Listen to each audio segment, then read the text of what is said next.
Hey there, welcome to the final edition of 2020 from the Akashic Portal. I'm your host, Jen Deshen, and we're looking at the week of December 28th through January 3rd, 2021. Wow, that's crazy how quickly this year has gone. As I was shuffling the cards, preparing them, I was getting the message that this week, is about a leap of faith. We have to be brave enough to leap forward into the unknown. We're definitely entering a different time. We have the capacity to free ourselves. And so let's embrace with love what comes next. Let's see what the cards have to say. Did I mention I'm Jen Deshen of jendeshen.com? So I'm using the Illuminating Journey cards that I created with the help of the Akashic Records. And the first card is the 17 Soul Portal. And this card is called Journey to Infinity. Immerse yourself in the experience to expand limitations. What I find significant about this is here's this figure sitting on a mound with all of these things in front of it or them. So there is a telescope, there's this arrow symbol, which is a symbol of strength and fortitude. And as this figure sits here, it has two lights or glows of lamp, one going downward, one going upward, as if to examine where it is. Where is the figure? Where are they in the world right now? At a place of completion, at a place of realizing a certain height, a certain success and achievement.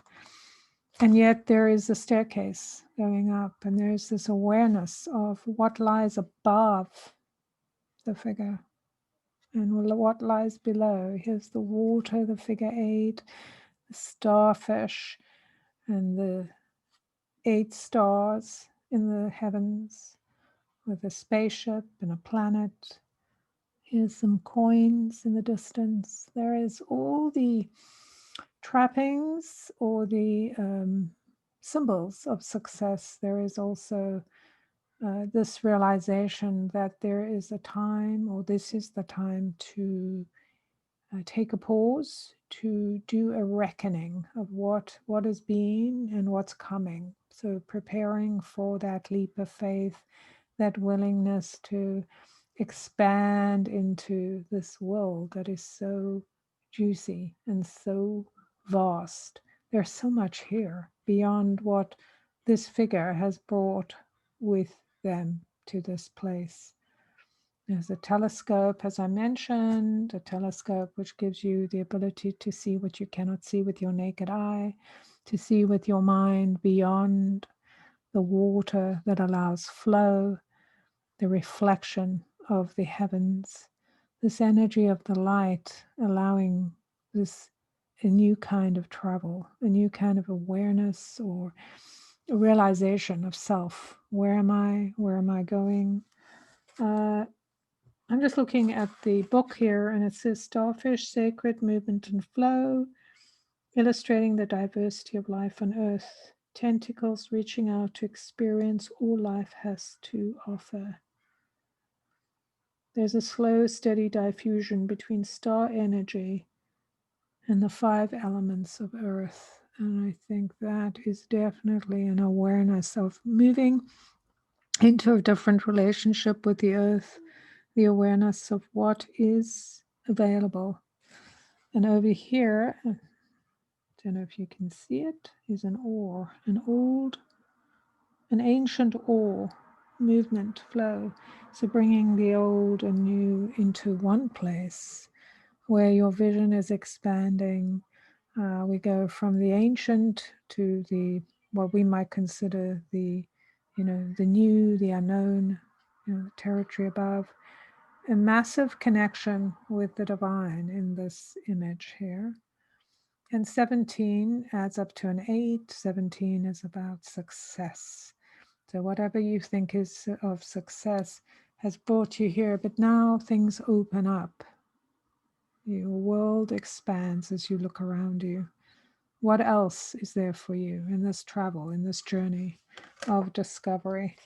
The second card is the 33, that reference to Christ, the Christed energy, the light, Christed light, the crystal, very prevalent in the energy going forward. We're very connected to our imagination, our intuition, to what is beyond what we've seen and experienced. This card has shown up quite a few times in the last few readings. The spiral of life. What is the figure looking at? There's a very joyful energy. Here the figure is kind of looking, pondering, kind of reflecting. Here the figure is looking outward and going, well, what is there? What joyful things do I want to taste and experience? Knowing all around the figure is everything. And what catches my eye are these elements of light, elements of movement. Here, this seed or acorn in a leaf. Here, the fire or the figure in the fire. Here's a feather. There is all of this energy, the snake, the pendulum, and above, here we have a star. So that connects us to the first card that has the starfish, the stars above, the heavens, the awareness of the light that comes in, of raising our spines, opening the space between our vertebrae, bringing us into the lushness of what's available if we're willing to make decisions, choose what speaks to us as opposed to what we think is successful. And just looking at this card, we can talk about these things here might be the trappings of success or the things that have been lauded as successful, and now it's just a pile of things. Is it useful going forward? Perhaps, perhaps not. But what is essential? What is valuable? What is necessary on this journey to this experience, to opening the heart, to being fully in sync? And you notice this figure here is also on a mound. So in this picture, this card, the figure is sitting on a mound, and in this figure, the figure is standing on a mound, which is super interesting. So we have the 8, now we have the 6. These are two numbers that speak to the abundance that's available to us, a world full of abundance, of beauty, of connecting to what is worthy of giving our love to, our effort to leading ourselves towards. It feels very magical when we look differently at the world. It doesn't mean the world changes, but that when we change by looking differently, we see what lies beyond, all the magic that's available to us, all the connections and assistance and value in seeing what we have not seen. So even the light of the bat below the figure, so the light in the dark and the dark in the light, all of that just incredibly available, expanding us into that space.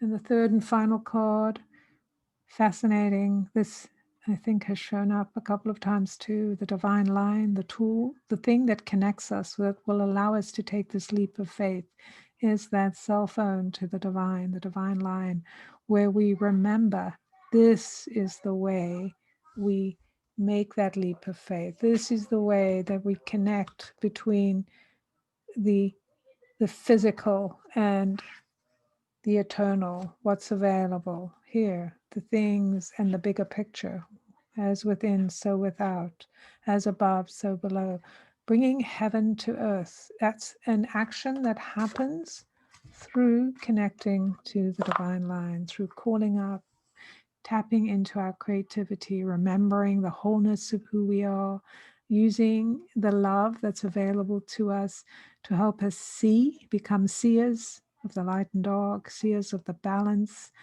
knowing this is all on purpose, this is all the journey we must take, and therefore remembering what tools do we have available to us. Where are we going to take ourselves with our imagination, with the mystery of life, with our willingness to rethink and take that accounting, open ourselves up, expanding, getting taller, standing in this expansion of juggling the balls, reaching for the stars while being grounded, seeing the world in its lushness and being connected to that divine line, to source, God, whatever you call it, that energy that lies beyond us, this calling card to connect to what is sacred and what will help us take that leap of faith. So there you have it. Fascinating immersions from one week to the other, where we go from 1 year to another, from one number to another. We are moving massively in this final week. So it's definitely a time to sit and recollect and stand and expand and then think about how the divine connects you, your intuition, your imagination, to give you the sight to see beyond what you have seen, the heart to feel beyond what you have felt, and the arms to really reach out and touch and experience things you have yet to experience or have desired to experience and haven't known how to do it. And with that leap, so you jump in. I'm wishing you an amazing transition week as you enter 2021, leaving 2020 behind. Thinking about 2020 as really being the shape of what you're building. It is the outline of your movement forward. It is the casing that will help you dive in. And so be able to swivel and fly and move and really embrace this energy, this movement, this travel and adventure that is coming. With great courage, we are indeed being encouraged to move lightly, swiftly, and yet groundedly forward. So I will see you in the new year. I am running my Break Through Your Myths class again, starting on the 30th. If you're interested, I will have the link below. If you want to join us, you can do it in your own time. 10 lessons and a workbook. The information is below. Once again, I'm Jen, jenduchenne.com, and wishing you ease of travel into this new time. Oh, and then let me know what comes up for you. I'd love to hear your experiences. What did you see? What came alive for you? Do share to me in a comment. All likes, comments, follows, or subscribes are appreciated. See you in 2021.